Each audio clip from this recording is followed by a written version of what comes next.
ሰላም ሰላም ክቡራትና ክቡራን ተከታታዮች እንደምን አላችሁ?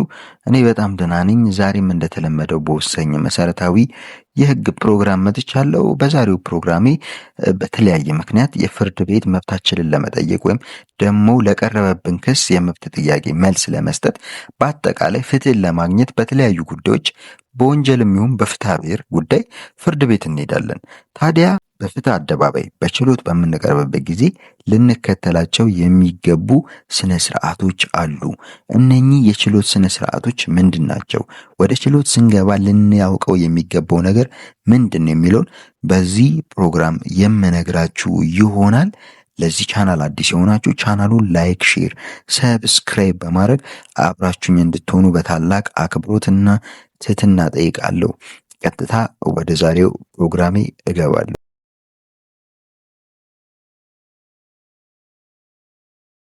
በሀገራችን የፍትህ ስርዓት ውስጥ ፍርድ ቤቶች በህግ አውጪው አካል አስቀድመው የወጡ ህጎችን የመተርጎም ስልጣን የተሰጣቸውና የዜጎችን የመጨረሻ መብት ማስከበሪያ መንገድ ናቸው።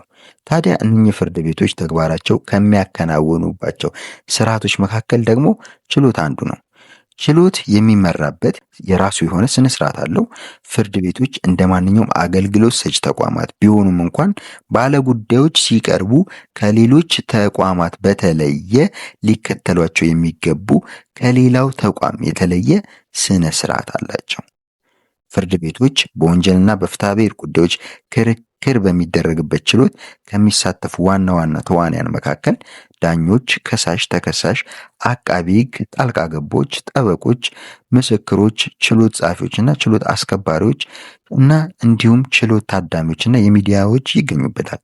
ታዲያ እኚህ ታዳሚዎች በችሎት ሲገኙ ከሳሽም ሊሆን ይችላል፣ ተከሳሽም፣ ጠበቃ፣ አቃቢ ህግ ሊሆን ይችላል፣ ሊከተሏቸው የሚገቡ ጥብቅ ስነ ስርዓቶች አሉ። ችሎት ላይ በተሳታፊዎች የሚጠበቁ የስነ ስርዓት ጉዳዮች ምንድን ናቸው የሚለውን አሁን በዚህ ፕሮግራም የምናየው ይሆናል ማለት ነው። በቅድሚያ የአለባበስ ስነ ስርዓት፣ ችሎት ሲገባ የሚለበሰው የአለባበስ ስነ ስርዓት ምንድን ነው የሚለውን አንድ ባንድ ነው። ዳኞች፣ አቃቢያን ህጎችና ጠበቆች ወደ ችሎት በሚገቡበት ወቅት ካባ የመልበስ ግዴታ አለባቸው። ማንኛውም ሰው ፊትና አይኑን ሙሉ ለሙሉ በሚሸፍን ወይም ሰው እንዳያየው የሚያደርግ ልብስ ለብሶ ችሎት መግባት የለበትም። የፊትን ገጽታ አይንን የሚሸፍን መነጽር አድርጎ መግባት የለበትም ማለት ነው።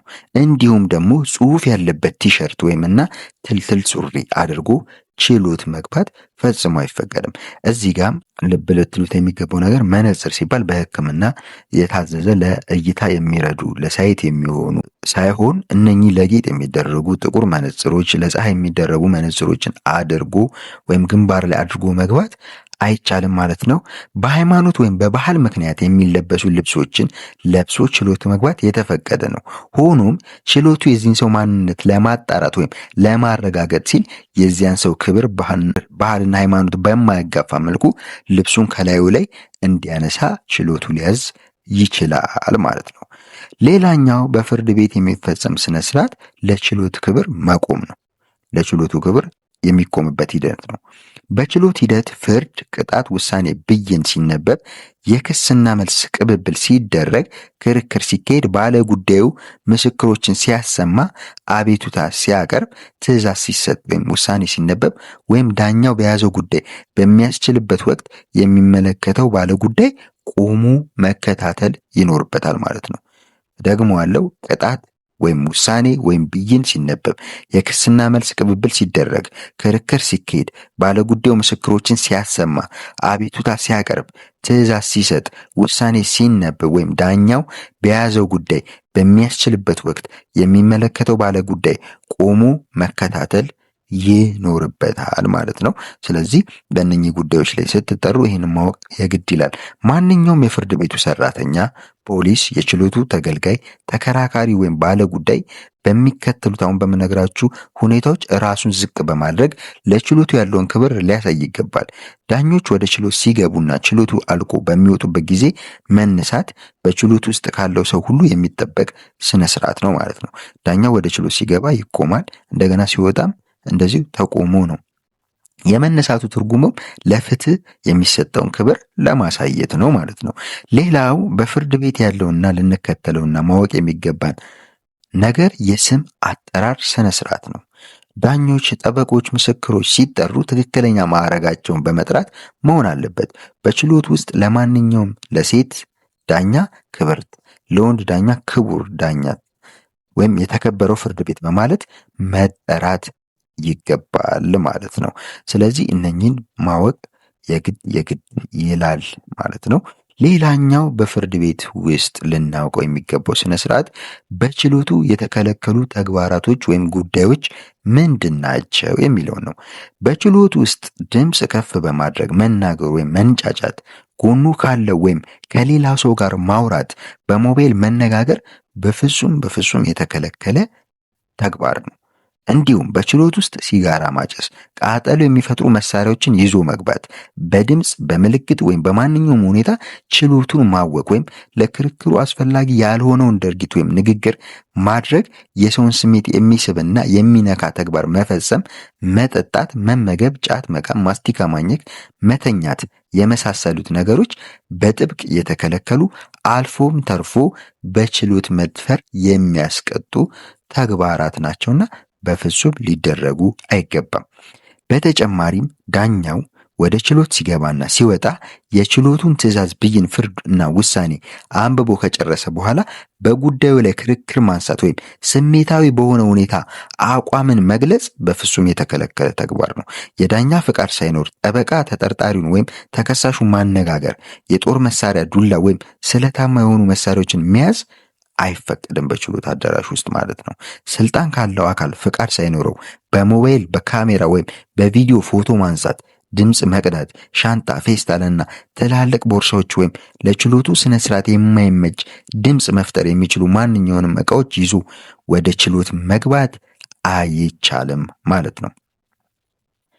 በችሎት ወቅት ስነ ስርዓትን አለማክበር፣ እነኚህን አሁን የነገርኳችሁን ተግባራቶች አለማክበር የሚያደርሰው ተጠያቂነት ወይም የሚያስከትለው ተጠያቂነት ምንድን ነው የሚለውን እንይ። የችሎቱን ስነ ስርዓት በጣሰው በማንኛውም ሰው ላይ የችሎቱ ዳኛ ማስጠንቀቂያ መስጠት፣ ለተወሰነ ጊዜ ወደ ችሎቱ እንዳይገባ መከልከል፣ ከችሎት ክፍሉ እንዲወጣ ማድረግ ይችላል ማለት ነው።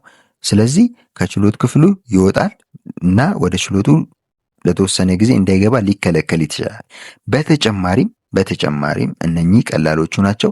ከባዱ ነገር ምንድነው? ችሎት ያለማክበር ነገር በወንጀልና በፍትሐ ብሔር ሕግ መሰረት የችሎቱን ስነ ስርዓት በመጣስ በማወክ ወይም በማደናቀፍ ወንጀል ወዲያው በማደናቀፍ ወንጀል ወዲያውኑ ፍርድ መስጠትና ቅጣት ይወሰንበታል ማለት ነው። በችሎት መድፈርና በችሎት በማወቅ ማለት ነው በወንጀል ይከሰሳል። ያ እንደዚህ አይነት የተከለከሉ ተግባራትን ያደረገ ሰው በወንጀል ሕጉ አንቀጽ 449 ላይ እንደተቀመጠው በፍርድ ቤት ምርመራ በሚከናወንበት ጊዜ የዳኝነት ስራውን በማከናወን ላይ ያለው ዳኛ ወይም ፍርድ ቤትን በማናቸው መንገድ በመስደብ፣ በማወክ፣ በማፌዝ፣ በመዛት በሌላ መንገድ ያወከ እንደሆነ ከ1 ዓመት በማይበልጥ ቀላል እስራት ከ3000 ብር በማይበልጥ መቀጮ ይቀጣል።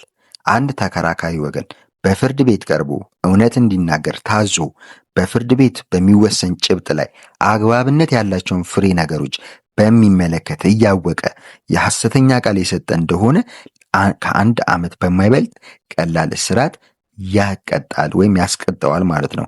ሐሰተኛውን ቃል የሰጠው የወንጀል ክስ ሂደት ላይ ሆኖ ኢፍትሐዊ ውሳኔ ሊያስከትል የሚችል እንደሆነ ከ3 ዓመት በማይበልጥ ጽኑ እስራት ይቀጣል። በወንጀል ሕጉ አንቀጽ 452 ላይ እንደተቀመጠው ተከራካሪው ምሎ ወይም ማረጋገጫ ሰጥቶ እንደሆነ በተለይ ደግሞ የተፈለገው ውጤት በከፊል ተገኝቶ እንደሆነ ቅጣቱ ከ5 ዓመት በማይበልጥ ጽኑ እስራት ይቀጣል ማለት ነው።